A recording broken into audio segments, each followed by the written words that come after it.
Assalamualaikum warahmatullahi wabarakatuh. Ada orang-orang yang tidak berjumpa dengan Nabi Sallallahu Alaihi Wasallam, tapi mereka mendapatkan doa Nabi Muhammad Sallallahu Alaihi Wasallam. Ketika tekanan terhadap kaum muslimin di kota Makkah Al-Mukarramah semakin parah, maka sebagian sahabat berhijrah ke Habasyah. Habasyah itu sekarang dikenal dengan negara Ethiopia di Afrika. Ketika itu mereka disambut oleh Najasyi. Nabi Sallallahu Alaihi Wasallam berpesan kepada Ja'far bin Abi Thalib, kepala rombongan, nanti kamu akan berjumpa dengan pemimpin yang beriman kepada Nabi Isa alaihissalam. Nanti dia akan menanyakan bagaimana status Nabi Isa dan Maryam dalam Islam. Maka ketika itu terjadi, Ja'far membacakan surat Maryam tentang status Nabi Isa alaihissalam adalah salah satu rasul utusan Allah Subhanahu wa taala. Wa ummuhu siddiqah, ibunya seorang perempuan yang benar.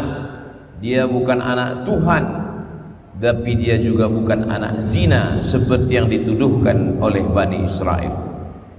Menetes air mata Najasyi sampai ketika berita Najasyi meninggal dunia, Nabi Sallallahu Alaihi Wasallam mengumpulkan sahabat dan mengajak mereka untuk sholat. Itulah cikal bakal kronologis disyariatkannya sholat ghaib dalam syariat Islam. Jenazahnya tidak ada, orangnya tidak ada di hadapan kita, tapi kita tetap mendoakan dari jarak jauh. Tidak berjumpa dengan Nabi, maka beliau tidak disebut dengan sahabat Nabi, karena definisi sahabat tiga. Man laqiyan nabiyya Sallallahu Alaihi Wasallam, berjumpa dengan Nabi, wa amana bihi, beriman dengan Nabi, wa mata alal Islam, mati dalam keadaan muslim. Dia tidak berjumpa dengan Nabi, tapi dia mendapatkan doa Nabi Muhammad Sallallahu Alaihi Wasallam. Nabi berpesan kepada sahabat, nanti kalau laki-laki ini datang ke kota Madinah, mintalah doa kepadanya supaya kamu diampunkan Allah. Padahal dia tidak berjumpa dengan Nabi, dia tidak pernah perang dengan Nabi, dia tidak pernah ikut makan dan musafir bersama Nabi. Tapi Nabi Muhammad SAW berpesan, nanti kalau dia datang kemari, mintakanlah ampunan kepada Allah melalui lidahnya, melalui bibirnya, melalui lisannya, karena doanya makbul.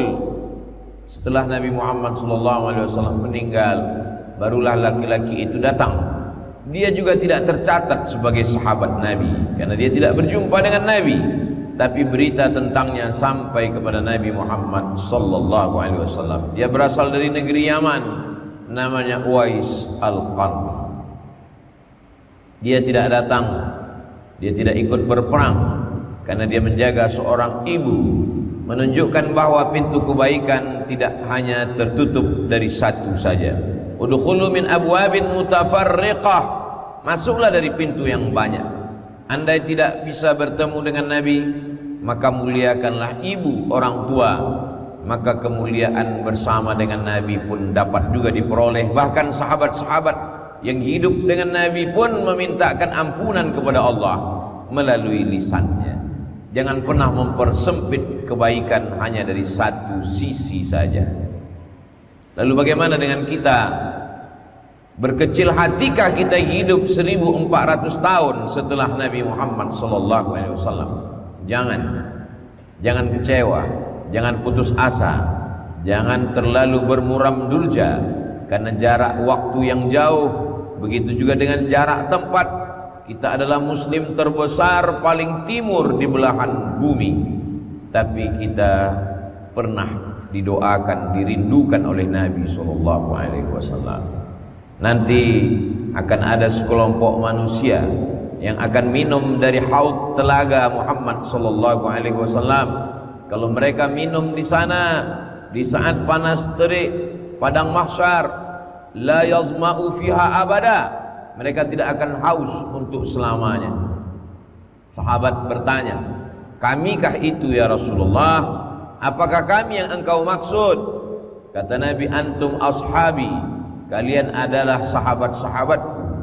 Yang ku maksud bukan kalian, tapi ikhwani, mereka adalah saudaraku. Siapa mereka itu ya Rasulullah?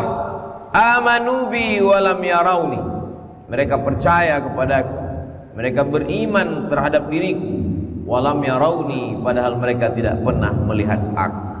Mudah-mudahan yang dimaksud Nabi itu adalah kita yang jaraknya jauh, kita yang masanya jauh, kita tidak sempat ikut perang bersama Nabi, kita tidak hidup bersama Nabi, kita tidak melihat dengan Nabi, kita tidak bersalaman dengan tangan Nabi. Beruntungnya seorang sahabat berkulit hitam, budak hamba sahaya, dia datang memeluk Nabi Muhammad sallallahu alaihi wasallam.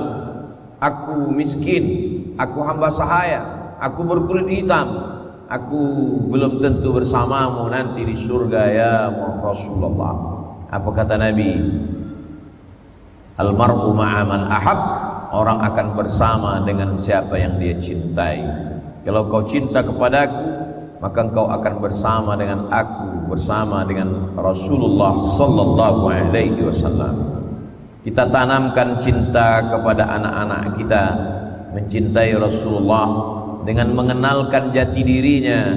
Kita belikan buku musabaqah pemenang juara menulis sejarah Nabi, berasal dari India, Syekh Safiur Rahman Al-Mubarakfuri. Dalam bukunya berjudul Ar-Rahiq Al-Makhtum, bahasanya simpel sederhana, datanya padat, ditulis oleh Ahlus Sunnah wal Jamaah, bukan golongan sesat yang jauh daripada bimbingan tuntunan Al-Quran dan Sunnah Rasulullah sallallahu alaihi wasallam. Sudah diterjemahkan ke berbagai bahasa dunia. Kita kenalkan anak-anak kita. Dari rasa kenal itu akan muncul rasa cinta. Dari cinta itu akan sering menyebut man ahabba syai'an aktsara min dzikrihi. Kalau sudah cinta pasti selalu disebut, menyebut merindukannya dengan untayan salawat, Allahumma salli ala sayyidina Muhammad wa ala ali sayyidina Muhammad. Kalau dia sudah mencintai, dia akan mengikutinya. Kalau sudah mengikuti, dia akan tidak dapat lepas dari sunnah-sunnah Nabi.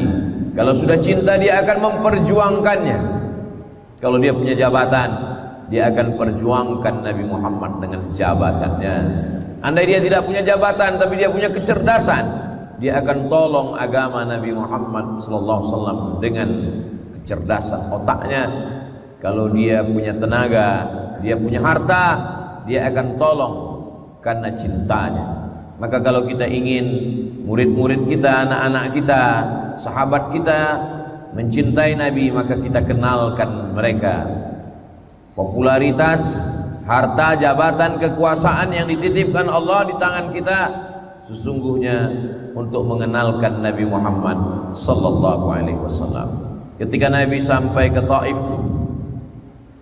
di Taif dia dilempar dengan batu oleh orang-orang Thaqif.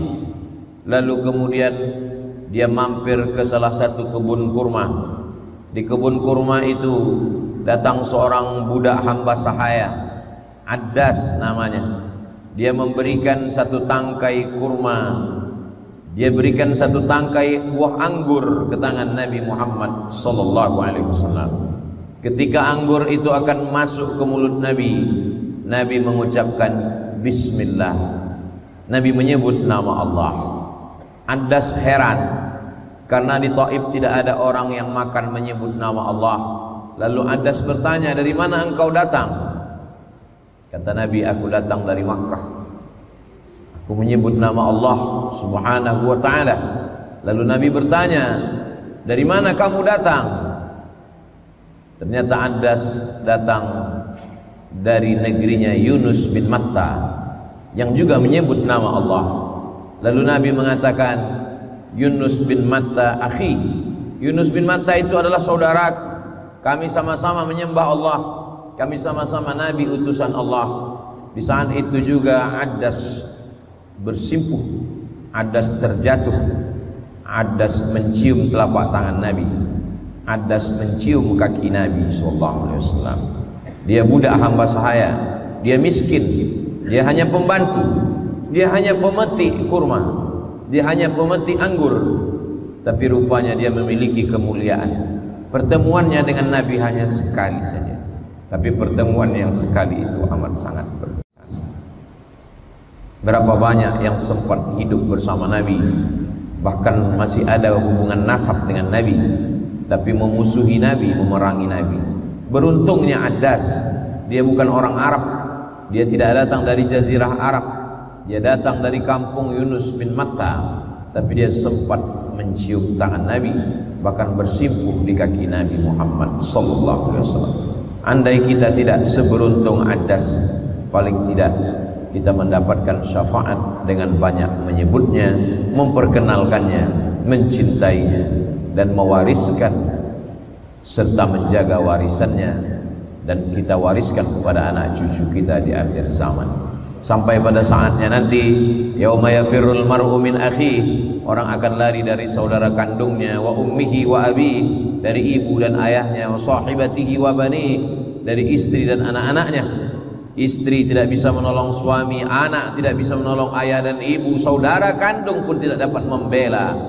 Yang membela kita Sayyidina wa Maulana wa Syafi'ina Muhammad sallallahu alaihi wasallam.